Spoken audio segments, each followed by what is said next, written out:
So listen, welcome everyone. This is going to be a very enlightening, necessary conversation that we have this evening. But while we are waiting for people to come in, why don't you just in the chat area, tell us your name and where you're from. Tell us your name and where you're from as people are coming in. This is a webinar. I know some of you are used to a meeting format, but we want to keep the focus on what Rabbi Jan Uhrbach is going to say. Ermides, I'm sorry, from New Jersey. Please pardon me if I am mispronouncing your name. There's much love to you, though. Sharon, UWS, Jonathan Adler, New York City, the Rabbinical School at the Jewish Theological Seminary. Jean from New York City, fantastic. Andy from Reimagine. Andy makes everything happen. The Reimagine team. Dana Hartman from New York City. Boy, JTS rolls out. JTS. Willa from Santa Fe, New Mexico. Fantastic. Willa from Santa Fe, New Mexico. Hi, Jan, Adrian, and Arnie are on. Looking forward to hearing from you. Hi. Wonderful. Rabbi Lily Kaufman from JTS. Sarah Horowitz from JTS. Wow. This is fantastic. Fantastic. JTS, congratulations on your new chancellor also. We are expecting fantastic things. Fantastic things. Well, listen, as we move forward, my name is Dr. Lisa Jenkins, for those of you that do not know, and I am just so amazingly excited, even though we are living in such challenging times, to have my friend, and I do call her friend, Rabbi Jan Uhrbach. For those of you that do not know who she brings a passion to the Jewish Theological Seminary through her work as the founding director of the Block Kolker Center for Spiritual Arts. She teaches at Jewish Theological Seminary, or JTS, as many of you know, a course titled The Art of Leading Prayer. She's tasked with developing curriculum and resources for professionals as well as lay people seeking to revitalize their leadership and the experience of prayer. She's also the founding rabbi of the Conservative Synagogue of the Hamptons in Bridgehampton, Long Island. I've had the opportunity to share with her out there.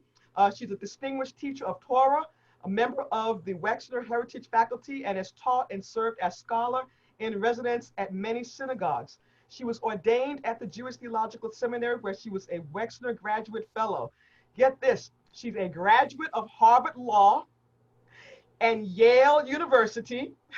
She served as law clerk to a federal district judge. She joined the law firm of Satterley, Stevens, Burke, and Burke, where she specialized in media litigation and became a partner in the firm in January 1996.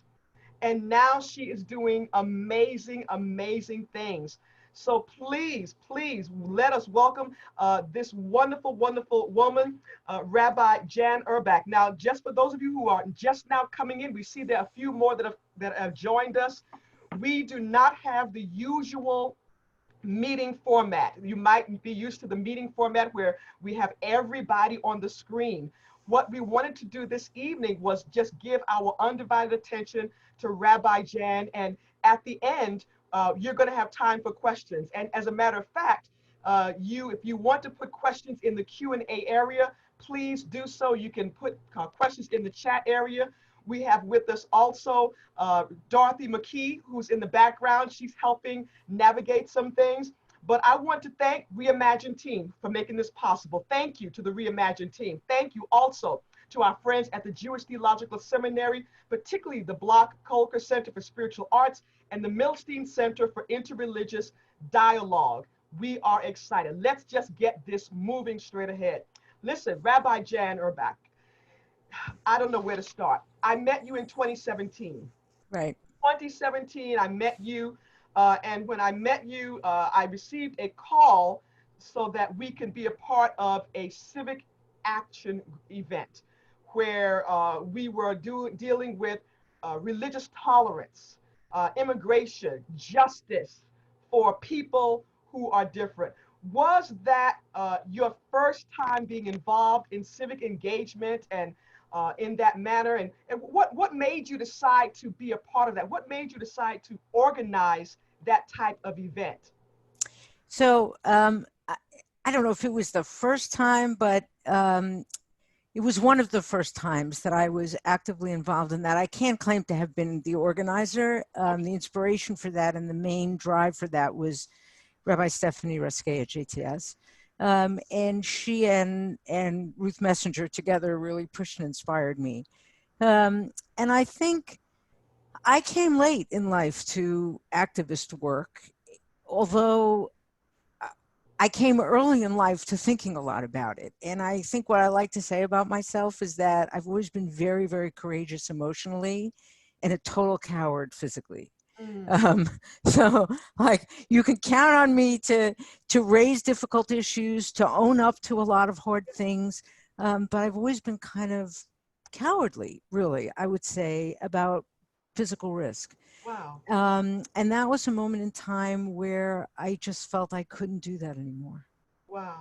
That things had changed enough in the country. I started to really get much more involved in the run up to the 2016 election, realizing the stakes. Mm-hmm. And I was looking for opportunities to take on an activist role and not just thought leadership. Wow. Wow. So Yeah. it's like a Kairos moment in eternity that just transformed and let you know that it was time for you to take another step forward in this particular time and context that we are existing in. Mm-hmm. Wow, wow. Well, I'm Yeah. so glad that Kairos moment. I mean, not that what we're living in is a challenging time, but that our paths collided Oh, because I'm so grateful for yeah, that. because you have been on the forefront of, and of course the Jewish Theological Seminary as well has been on the forefront of just of justice and making sure that we are in an egalitarian community. So I applaud you for that. I applaud you for that. Let's get back to what we were first going to talk about. And as for those of you that don't know, the original intent for this particular discussion was COVID-19, the abnormality of death, and how death for those who have experienced loved ones who have died, how it's so abnormal because death is a normal part of the human journey. We all are born and then we all die. That's normal. But it's not normal to die in isolation. It's not normal for people to not be able to lament and to mourn, to have funerals where only 10 people can gather and not the extended family. So I want to ask you, what are your thoughts as far as this whole the COVID-19 situation and how we are mourning or how we are lamenting, or what are your thoughts on that? So I think, first off, I think you're exactly right that death presents a paradox in the human condition because it is the most normal, natural part of life. If there's anything that all human beings share, it's that we all die, Yeah. and that um, and that we all experience loss and grief at some point. Mm-hmm. So it is the most natural, normal thing there is, and in the best of circumstances, death is fundamentally abnormal in the sense that it is always a shock to the system. Mm-hmm. Every death. It doesn't matter. Having counseled so many people through loss, when death is entirely expected because of age, because of a long illness, it may not be a surprise. It Right. is always a shock. Right. Right. I think the human condition is that we're built and wired in such a way that it's hard to wrap our brains around our own mortality Yeah. or the loss of someone that we love. Yeah. So in the best of case, it raises that paradox between something that is absolutely normal and completely abnormal. Wow. Yeah. And then there are these overlays of additional abnormality, which manifests in a number of ways. One is this tension between the community and the individual. Mm-hmm. Usually, when we suffer loss, we're the center of attention for a while. Mm-hmm. because death is abnormal, because we are, when we're grieving, there's a sense of, oh, we have to rally around the person who's grieving. But everybody's grieving. Right. And the losses are coming so fast and furious that it's hard to even claim one's own personal grief Yeah. when there's this national grief going on, and the people who would comfort us are also grieving. So that's hard. And we lose the ritual that surrounds grief. Mm-hmm. We lose, in whatever religious tradition we're in, people gather. Yeah. You come together in whatever way. And those rituals are so important. Yeah. They serve functions not only to comfort, but to make the loss real. To make the loss real. Yeah, yeah. I want to come. I want to hold on to that thought, because you and I had talked about some of the rituals in the Jewish community, and most of us are familiar with sitting shiva, but there are some other dynamics that I want you to speak to right now. Dorothy is going to help us out a bit. We have a poll. We want you to let us know, and the poll is going to come up shortly. If you have experienced the death of a loved one in 2020, in these past few months.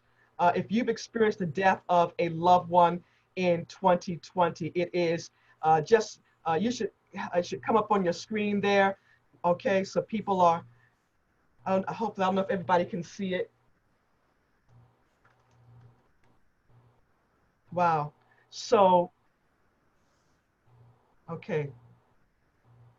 Rabbi Jan, can you see the results? Is it on your, can you see it?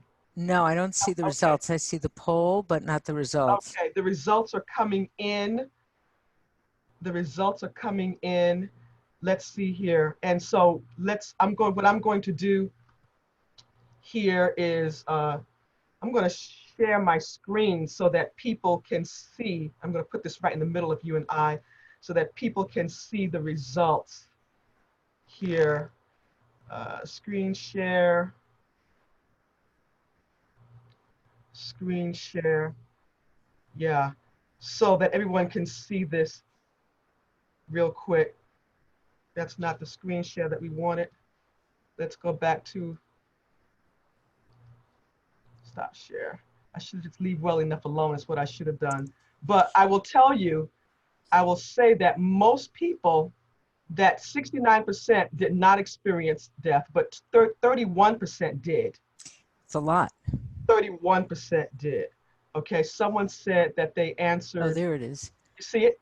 Yeah. Oh, great. Okay, okay, okay. So 31% said yes. That's a significant number, actually. That's a very significant number. That's a And number. I think the question there about, what defines a loved one speaks to what we're saying, which is that in normal circumstances, what we might consider a close death, we might not now when so many people are losing. Right, right, right.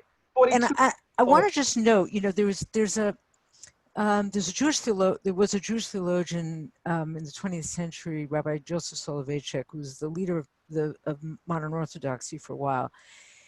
And he wrote an incredible essay about the nature of grief and why it is that in Jewish tradition, in the immediacy of loss, before burial, when you're facing a loss, all religious obligations are suspended. You're not obligated to pray. It's all suspended. And part of the reason for that is practical, because you have to tend to burial and all those practical things. But what he says basically is that death is an assault on personhood. Mm-hmm. Any death. It's a shock to the system and our humanity, such that there is not an I there to speak to the thou of God. Wow. I can't be expected to pray, because in the face of the assault to my humanity, I'm not fully there. And the work of the period of grief, in part, is reconstructing humanity. And I think that's part of our collective work right now in this time on so many levels, but it's especially hard without the usual structures that we have. and without the opportunity often to say goodbye, with the Yeah, reality of people dying alone. As you said, it's such an assault to our sense of what the arc of a human lifespan should be. yeah, yeah. Someone asked the question. Someone said they answered no because they lost acquaintances, but not family. So they wanted us to define loved one. And I'm going to say a loved one is someone that that affects you emotionally, personally, Hmm. when when they've been removed from this earth. How do you feel? Is there a sense of loss? I mean, really, I mean, and we can talk about that because, because many of us are experiencing a sense of loss with the deaths that are occurring across the country, and we can talk about that Ooh, shortly. yes. But it's all relative, I would say. A loved one. I have people who are not family, but they're extended family. My sister-in-law um, is on right now, and her husband actually is not my biological brother. We grew up together, and we call each other brother and sister, and so we're not blood related. And certainly, she's not technically my sister-in-law, but I call her that because she's married to my quote-unquote brother who I grew up with. And if anything were to happen to either of them, even though they are not legally family, I would go berserk. Right. I would go absolutely berserk. So it's up to us. We have to understand who a loved one is. It's very personal, which is why we have to not judge when people are lamenting, when people are mourning. We have to just be there for them. If you could tell us a little bit about, you talked to me once about the stages of lament or of mourning Yeah. in your tradition. Yeah. So, I think one of the wisest aspects of Jewish tradition is the way that the Jewish tradition understands grief, which is that it is a long process, and that the stages need to be marked. And the first stage of grief, which I mentioned earlier, is that stage before burial, where all religious obligations are suspended. Um, and that leads to that period of Shiva, the 7 days. Mhm, And in the Jewish tradition, the idea is that during that period of Shiva, the community attends to the mourner. Right, the community goes to the home. The services are held in the home, and it creates a kind of cocoon space for the mourner after burial, mhm, mhm. which very often is when the intensity of the grief really starts. Yeah, yeah, And I know this has been especially, I know you personally had a very long period awaiting burial, and it's yeah. brutal. It's brutal because there's a kind of limbo, and you can't even really begin to grieve. And that's when you most need people around you, is when you're no longer attending to the details, because even attending to funeral details, you're doing something for the person you love. There's Right. a kind of relationship there. So the Shiva period begins right after. Um, and then it's followed by a period that's called Shloshim, which is a 30-day period, and then a year, roughly. I mean, there are details of this, but Yeah. overall, the way I think about this is that you move from a period of being completely taken care of in this cocoon-like setting to slowly being brought back into life with external markers that remind both the mourner and the community that you are grieving. Hmm. And it's very countercultural in America. We expect people to get over things quickly. Yeah. Yeah. It's been a month. Why aren't you fine? Right. And the mourning periods remind people, no, you shouldn't expect to be fine. You're Mhm. not going to be fine. Right. And I sometimes think about the grieving process. I say this a lot, that I analogize it to that time when your computer is running all kinds of background processes, and Mhm. so it gets really slow and wonky, right? Grief is like that because the mind is processing and managing. And when you're not feeling it, you're using energy to push it aside, which means everything you do is slow and hard and in ways that you're not even conscious of. And that lasts a long time. Wow. And so we hold those periods. It's also a process of reconstructing humanity, of slowly moving back into life, Hmm. of remembering, yes, I'm human, and oh, the world is still functioning. Yeah, yeah, that's amazing. That's amazing, and it shows the collectiveness as a collective unit, how our community should be. You know, here in our Western society, we live in a very individualistic Mm-hmm. context. And the context that you just described is so different. It's the same also, I know, in Asian countries, in Eastern countries, in African countries, where it's more of the community gathers around, and there is a period of lament. Right. And in fact, in various areas and transitions through one's life, whether it's the birth of a child, whether it's marriage and death, that final transition, the community gathers, and there is no rushing back to business as usual. Right. It is known that this is going to take some time for the human body, the human mind, the heart to adjust to. Thank you so much for that. Just a note to those who are putting information into the chat area. Some of you are putting it in it, and it's coming to just the panelists. And I don't know if you want the information to just come to myself and Rabbi Jan, but also if you want everyone to see it, because sometimes we might want to make this a collective sort of context, a dialogue of some sort. If you can make sure that it says panelists and attendees, because some of you are saying some really good things that all of us might want to hear.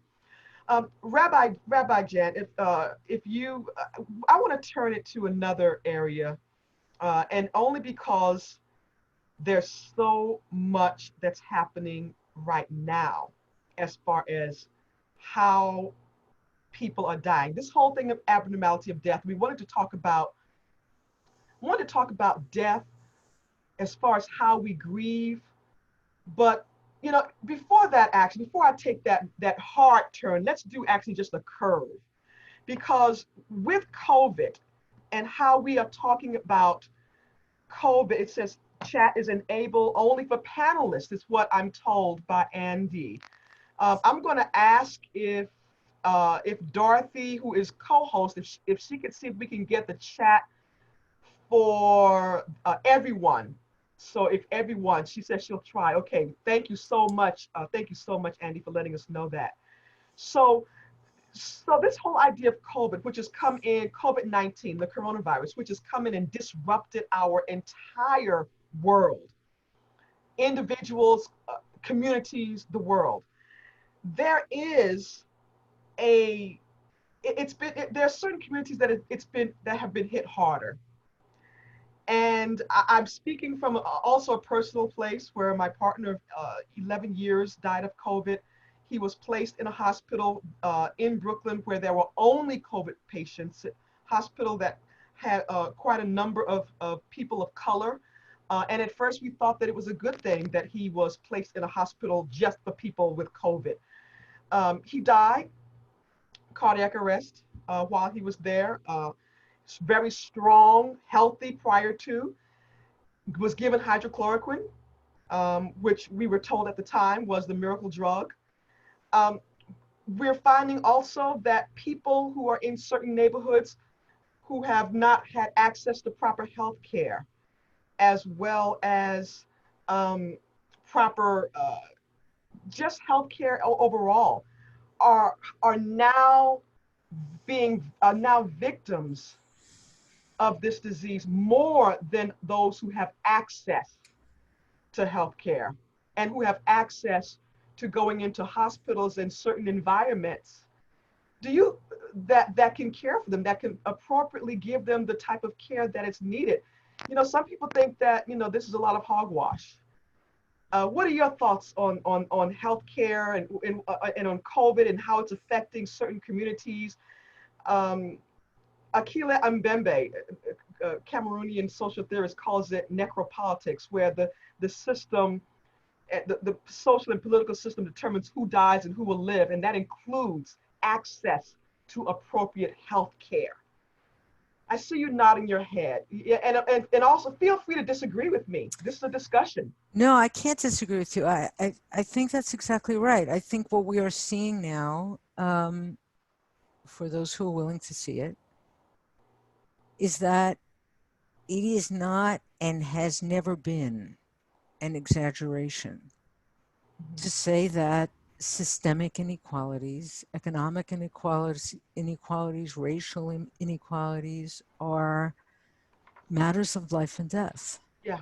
And not only in terms of explicitly violent deaths, right, where it's obvious that there's life and death, but that the systems we create are systems that either support life for everyone or don't. Right. And if they don't, then that's morally, religiously unacceptable, Hmm. Hmm. right? And that we have not done a good enough job looking at the moral um, the moral ethical roots Mm. of the way that we distribute goods in society and how we think about it and what our society is structured on. I think we are also really seeing in this time, and I hope we are seeing in this time, I hope that people are beginning to get the lesson Mhm. that the whole idea of the rugged individualism of America and and our ability to stand alone and the self-made man has is and always has been a fantasy. It Right. has never been true. And the use of the language of that kind of um, pride in one's own accomplishments to deny other people's support Mm. um, it is really only justifiable with a lot of internal blinders on. Mark Twain famously said, "A self-made man is about as likely as a self-laid egg." Right? Like that's just not the way the world works. And Right. so I think the systemic injustice that is leading to disproportionate deaths in some communities is undeniable, and we are all responsible for that. Wow. Um, You say we are all responsible. How are we all responsible? There are some people might say they're not responsible because they didn't make the laws. They don't distribute. Who they don't decide who gets good health care, who does not get appropriate health care. How are we all responsible? well, that's a complicated question because I think that a lot of well-meaning, good-hearted people, and sometimes I put myself in this category, feel powerless, Yeah. right? Like I want to make a difference and I don't know exactly how to do that. And I feel like my vote counts disproportionately less because I live in a city with, where um, I have less say in my vote counts less in the Senate than Mm. less populous than people in less populous states. Um, and we all have different strengths in what we bring to the table and what we're able to do. I think, though, that one of my favorite Jewish theologians, Abraham Joshua Heschel, famously said that in a free society, some are guilty, all are responsible. Responsibility is different than guilt. I think Responsibility and that's an guilt. important distinction to make. Um, I don't have to say that it's my fault that we're here in order to recognize that I have a responsibility to do what I can to fix this.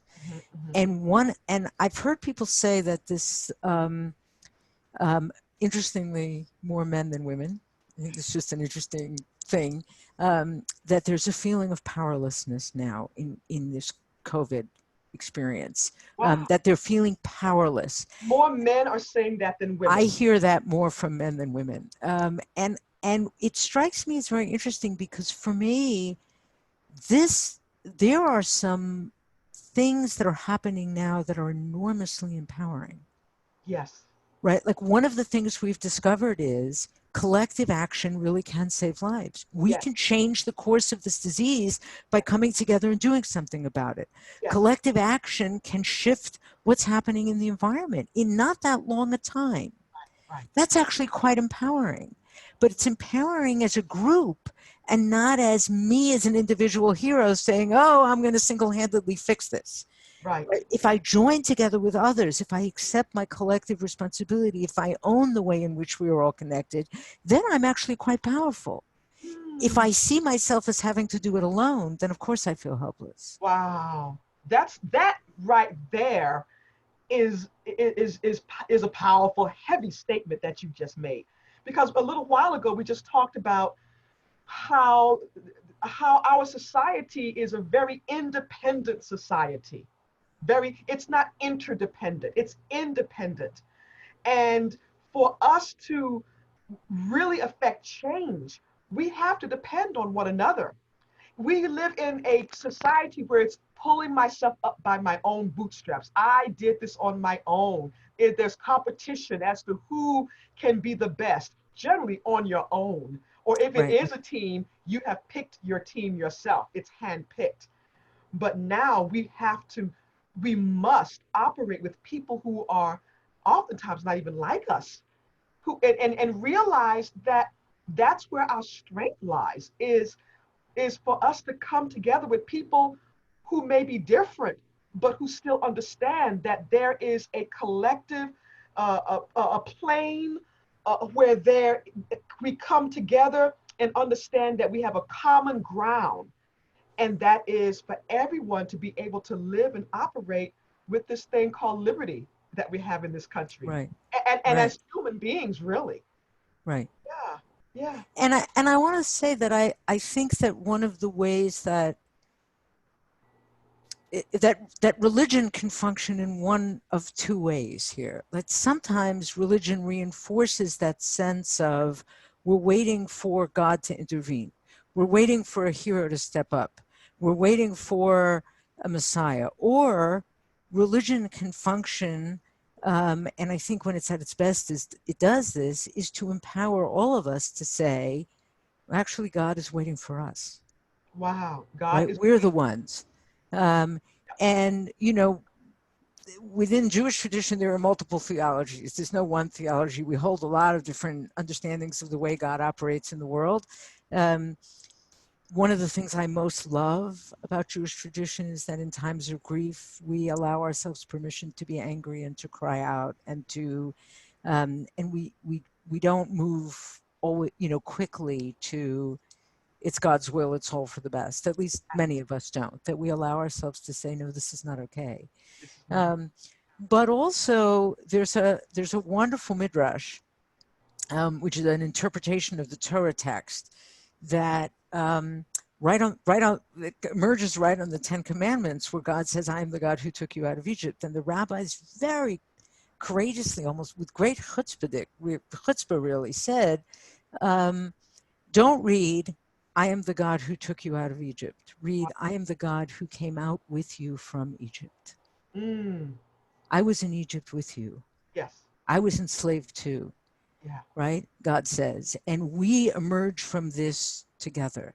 Mhm. When we say the mourner's Kaddish, and we ask that it begins, Yitkadal v'yitkadash, may God's great name be magnified and sanctified. One understanding of that is God is diminished by every human loss. Wow. God grieves with us. Yeah. Yeah. Yeah. And that's a very empowering, it puts it's a little discomforting because it means we can't just pray and hope to be saved, but it's also empowering. Yeah. We don't talk about that. I don't hear enough talk about that. What you just said, I'm going to, my church, they're going to hear me preach about this one day, real soon, that God said, I was with you. I was enslaved as well. Right. We don't talk about that. We don't talk about that God grieves with us and is enslaved, because we talk about his omnipotence. We talk about how Right. powerful he is. We talk about how supreme he is, how he's the king, and all of those things. But because he is God, he can allow himself, when he's with us, to be enslaved. He loves us so much that he identifies with us and is enslaved as well. That's Right. that's amazing. That is Right. amazing. That is There's so a what? Yeah. there's a Jewish note. There's a notion in Jewish mystical teaching that any lack or pain that a human being experiences is a reflection or an expression of a lack or pain within the divine. Wow. That Yeah. when we're praying for our healing, we're praying for God's healing too. That we are there's a parallelism or you know and a mirroring and an expression of the divine in each one of us, which goes beyond just the notion that we're in the image of God. Hmm. Yeah. Right? That when we hurt, God hurts. Yeah. Yeah. Um, and that's, we're not alone in pain, not just that God is sitting and comforting us as somebody paying a, a call to a mourner, but that God is in pain too. The Yeah. flip side of that, um, and this is important too, because I think we need to hold both when we are really hurting. Mm. I think about Psalm 90 in our shared tradition. Psalm 90, which is it's attributed to Moses. The prayer of Moses, and the inscription in Hebrew is Ish Elohim, man of God. Now that appears at the very end of the book of Deuteronomy when Moses is dying. And so one interpretation of this psalm is that this is Moses protesting his own death. Wow. And the whole psalm is a cri de coeur to God saying, what do you know about mourning and dying and mortality? You're eternal. You Yeah. don't know. You Mm. don't know what it's like to lose, and you Yeah. don't know what it's like to know that you're going to die, Yeah. Yeah. Yeah. right? And we allow ourselves that objection as well. Wow. Yeah. Thank you for that. Thank you for that. One of the individuals saying we're getting some questions as you're speaking. One of the individuals says, "Oh my God, OMG," she says, regarding death and loss. Clearly, I am not Baptist. I'm Jewish. She is Baptist. She's one of our. I know. She says, I clearly I'm Jewish. She says.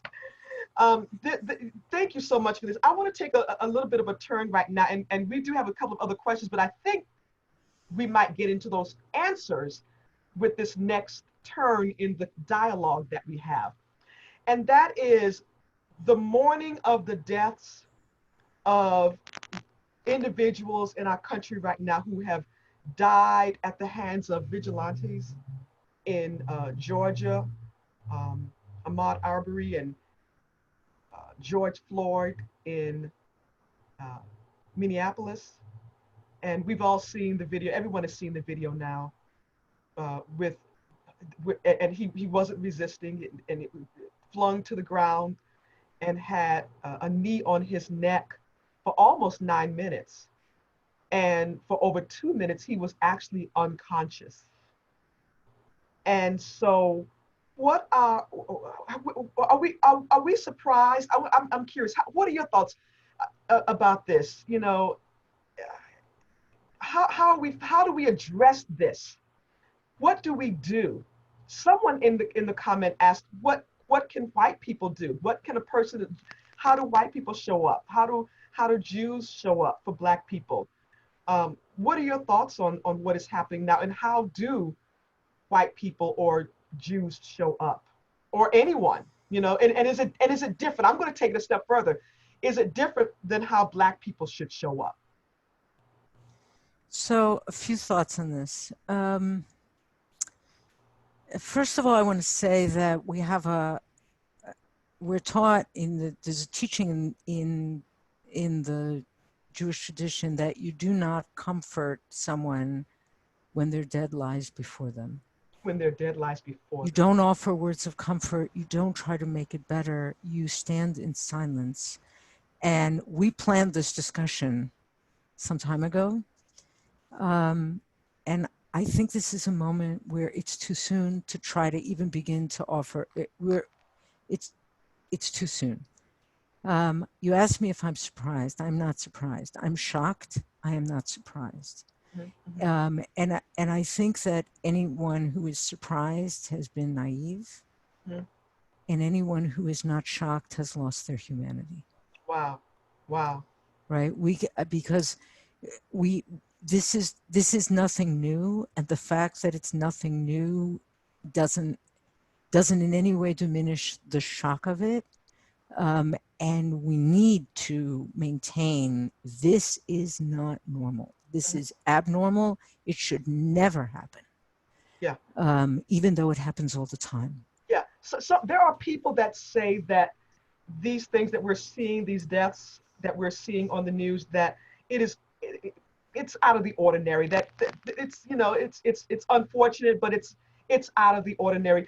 We have another poll before we move on, and the poll is: do you think race relations are better, the same, or worse than 1965? Now, I know some people might not have been born in 1965, but certainly we have seen our history, we've read our history, we've seen documentaries. 1965, I will let you know, for those that don't recall, it was when the Voting Rights Act was enacted, and to protect people's right to vote. We have so far only 20. Okay, here we go. Wow. Can you see that, Rabbi Jan? No. No? Okay, interesting. Okay, people are slow. 62% have voted so far. I'm going to put my glasses on like you so that I can. So 65% of the people voted. Votes are still coming in. So 30 out of the 66% that have voted, not everyone has voted. 36% say that it's better than 1964, 65. Okay, people are still voting. Race relations. Okay, still voting. Numbers, interesting, okay. So let's go with what we have right now. Five more seconds, we're counting down.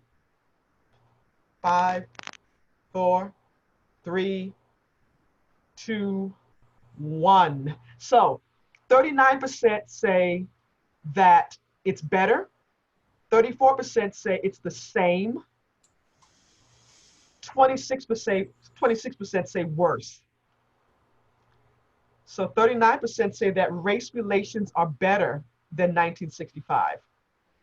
34% say the same, and 26% say worse. Wow. So we have more than half actually are saying the same or worse, where really ideally we would have the majority. We should have no doubt that race relations are better. Right. We should have no doubt that race relations are better. We don't have a poll. Someone said that it would be interesting to know who thinks it's better, Right. as far as demographics are concerned. So for instance, do white people think it's better? Or do Black people think it's better? That would be really interesting. And one of the things I love about you is that you and we talk about race. We talk about race. You know, people say, I'm colorblind. I'm colorblind. Well, you know what? You can't be colorblind. Right. You have to love and respect people, because what's fantastic and great about all of us is that we are different. Right. We're not. This should not be a melting pot that we live in. It should be a salad bowl where we are able to be who we are, who we're able to keep our traditions, where we're able to keep our rituals, where we're able to be who we are, and still love one another and understand that we are all equal. So that thank you, someone. We don't have that, and I think this is still going to all the panelists. It's still not going to the attendees, only to the panelists. So we don't know. That is a great question that we don't have the answer to. I think it's hard to know. I mean, a few things. One, I think it's very hard to gauge at any given moment in time whether things are better or worse, because things go underground and then they emerge, and when they emerge, they seem much worse than when they were underground, because we're seeing them. Sometimes when they emerge, that's actually a step in the right direction. Sometimes it isn't, and we don't know yet. Right. I think we don't know where this is leading. I think what we are seeing now is enormous backlash. And at the same time, we're seeing an awakening and a deepening of understanding, and more sophistication in the way we talk about it. I mean, you asked the question of what is the role of white people now in this moment of grief. And I think that the notion that we talked about earlier, that death is that paradox of the thing that we all share, that is normal, that is also absolutely unique and completely abnormal. Mhm. That's a good model to bring to the question on the societal level. Because one of the things I think we struggle with right now as a society on the whole is to what extent can we use our own personal experience to empathize with others?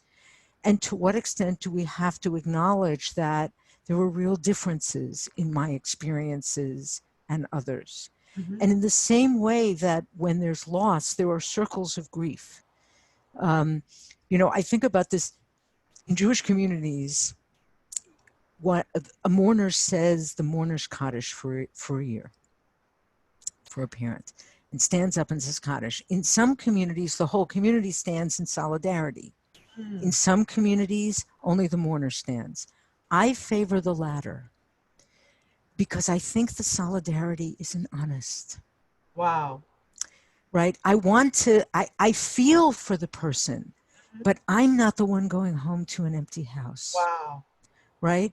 And I think the community needs to have the courage to see this is a different level of pain. And it's hard for us to see that. The same is true on the collective level. So I, as a white person, can say, I'm heartbroken and I grieve and I stand with you. And I'm not the one standing to say that mourner's prayer right now because it's not my house in the sense. I share this with all humanity. My humanity is degraded by what happened to George Floyd. Everyone's humanity is degraded by what happened to George Floyd, right? Do we think everyone's humanity is degraded? I think when a society allows this, everyone's humanity is Mm. fundamentally, some people feel it, some people don't. But it impacts different people differently. And we have to acknowledge that difference. And so I think right now, I mean, what I would want to say is now is the time for me to listen and you to tell me how I can be helpful. Now is the time for me to write to my colleagues and friends and say, my heart breaks for you and I'm here. Mhm. And I want to be in, I'm going to show up. If there's concrete action I can take, I was very moved to see protesters standing in, white protesters standing in front of black protesters to say, you have to come through us first, right? Yeah. That's one thing we can, and we can support in that way. But I think we need to listen a lot. Yeah. Yeah. Thank you for that. One of the things that I am struggling with is the fact that yes, I'm grateful that when I see the white protesters standing in front of the black protesters saying you're going to have to come through us, but the very fact that they are able to utilize their privilege Right, in 2020 right, and stand in front of black people and be the protectors of black people when we've been here for over 400 years in this country. right, And so when someone asked the question about who was it that said race relations are better, I will have to say for me, I didn't take the poll, but I will have to, I'm going to come out and say I question if race relations are better when in 2020 still we have to have white people stand in front of us to protect us. right. And so, what sort of society are we living in when we are not getting better? So, even those who said it's the same, to me, if it's the same, It's not good it's enough. not Right, good. It right, should not be the same. It should right. be better. And we think about individuals like we're here for those of us, some of you may be not in the New York City area. Amy Cooper, who was walking her dog in Central Park and called the police on a black man who was bird watching of all the things, you know, and he just asked her to put her dog on the leash because the dog was, and she called, for those of you that have not heard the story, if you're not in New York City, the police, and was frantic saying there's a black man, that's an African-American man, I'm in danger. She ran up to him with her dog leash. And of course, who runs up to someone when you're in danger? I always run to people when I'm in danger, right? Right. I run up to danger. Right. But I bring her up because, of course, in this day and age, people are able to Google you and look and see who you are. This is a person who's a Democrat, liberal, voted for Obama twice, a person who in all likelihood would say that she does not have a racist bone in her body because of her open positions. But when she felt pressured, when things did not go her way, what what was in her came out. Mm-hmm. And that was to get on the phone and use her privilege as a white woman and say, a black man is trying to accost me. He's trying to get at me. I feel in danger. I feel uh, uh, he's going to attack me. And she was frantic. So when we get to that sort of place, I don't see any sort of advancement. I don't see any sort of improvement at all. Someone Right. said white people need to take responsibility for Yes. educating ourselves. You can see. So now we're with the So all. I want to lift that up. That's Rabbi Deborah Cantor. I think she's Okay. exactly right that the responsibility is on white people to learn and not on people of color to teach. 100%.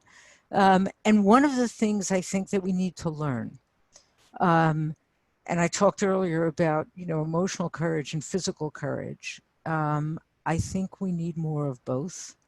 We need to start being willing to make actual physical sacrifices. And we also need to have the emotional courage to bear the discomfort of looking honestly at ourselves and the cognitive dissonance between the self-image that I may have as a liberal white person who isn't racist and the reality of choices that I make and reactions that I have.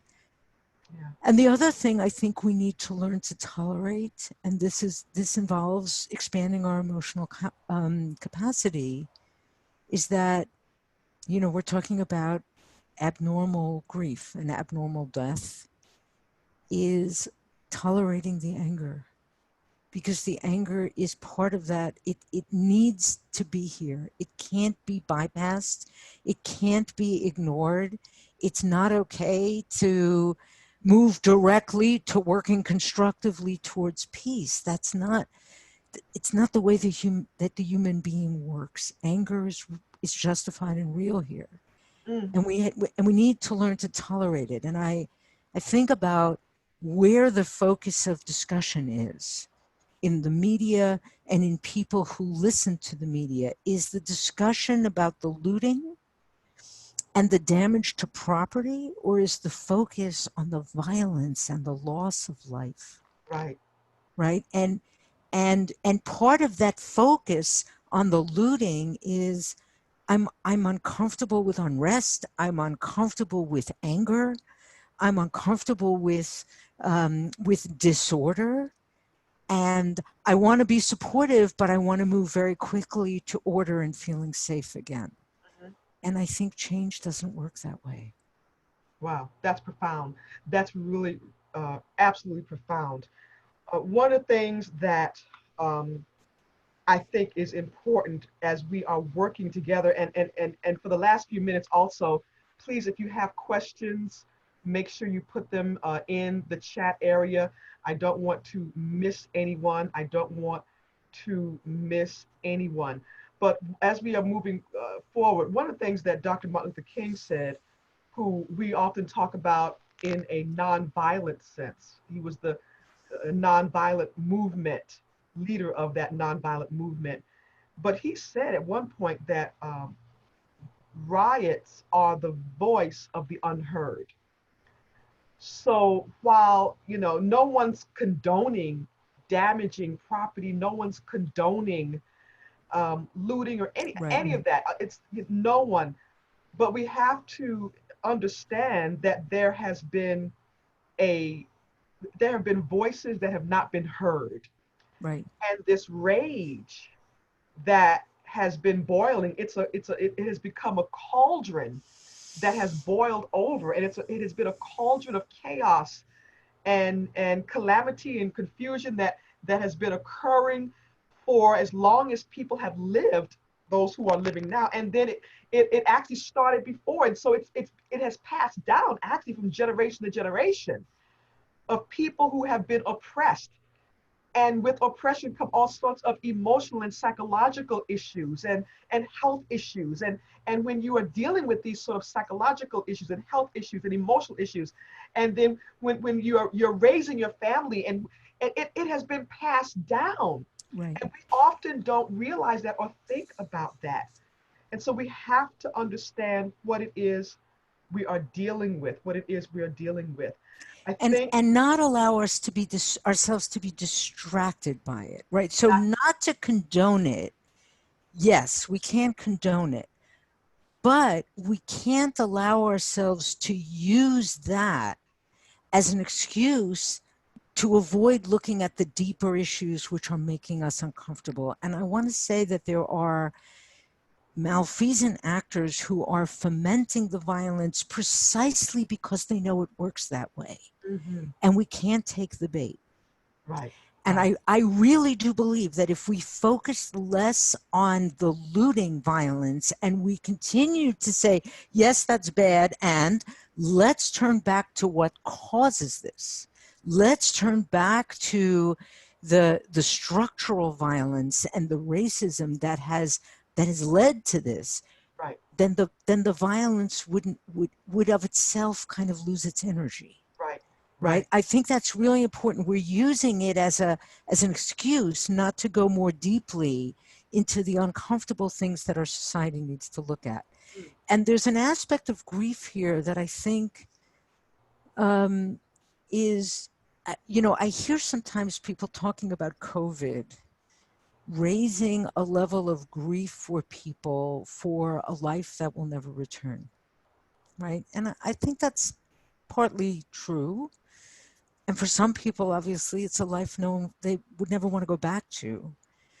Um, and I think that one of the things that needs to be happening in our country, among white people especially, is allowing ourselves to grieve an image of America and ourselves that was always an illusion.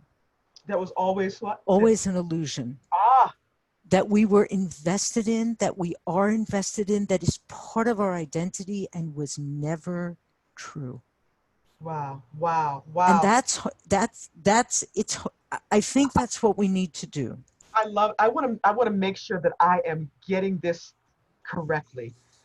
That a step in the right direction is to allow for white people to grieve an illusion here in America, something that was never really factual, something that did not exist.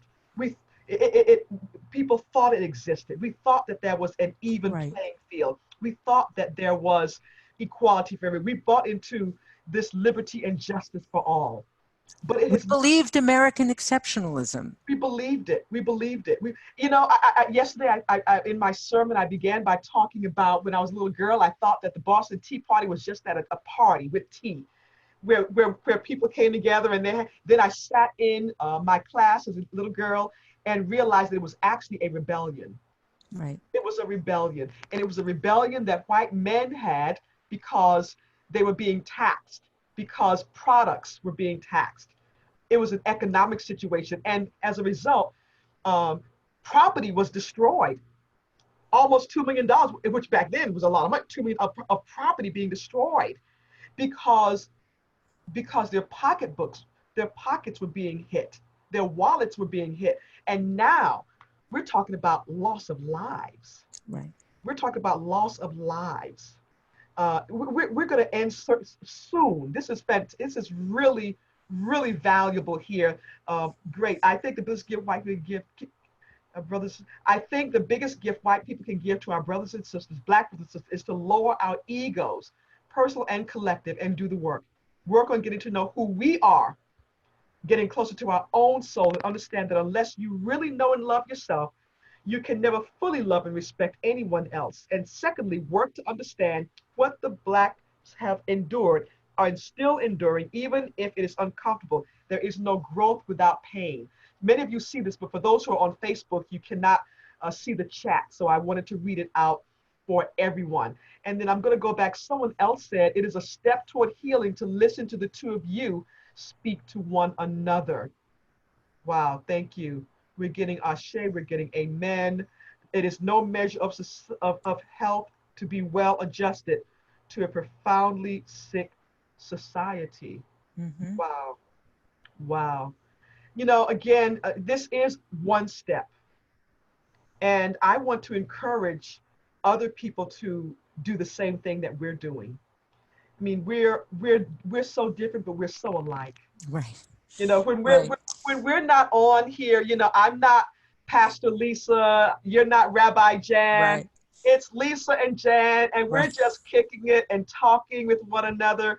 You know, we're trying to be really, really formal for you guys today. But We're so not.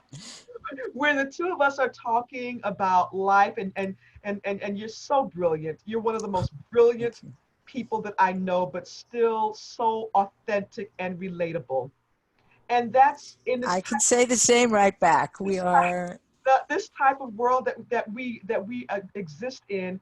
You might have some brilliant people, but not everyone's authentic. You might have some authentic people, and then there are people who are just really trying to make it, who are pushing their way. You know, not that they're not brilliant, but you know, your level of connectivity. When I say brilliance, let's say it like that, the ability to connect. And not everyone has that ability to connect what they have learned and put it into practice. The praxis of it all is what you do. You're the praxis Thank queen. you. That's what you are. For those of you, one of those terms, praxis, praxis. One of those terms I learned in theology in seminary. I like to throw it around because it lets people know I did go to seminary. So listen, someone said I can't even. Thank you so much. Thank you for blessing. Any last questions? No more questions. Parting words from you. Parting words from you. What do we? Anything that you want to leave us with? So, I remember when you so generously came out to my congregation and we had that amazing discussion there, and we called it the comfort of uncomfortable conversations. And I think that sometimes, um,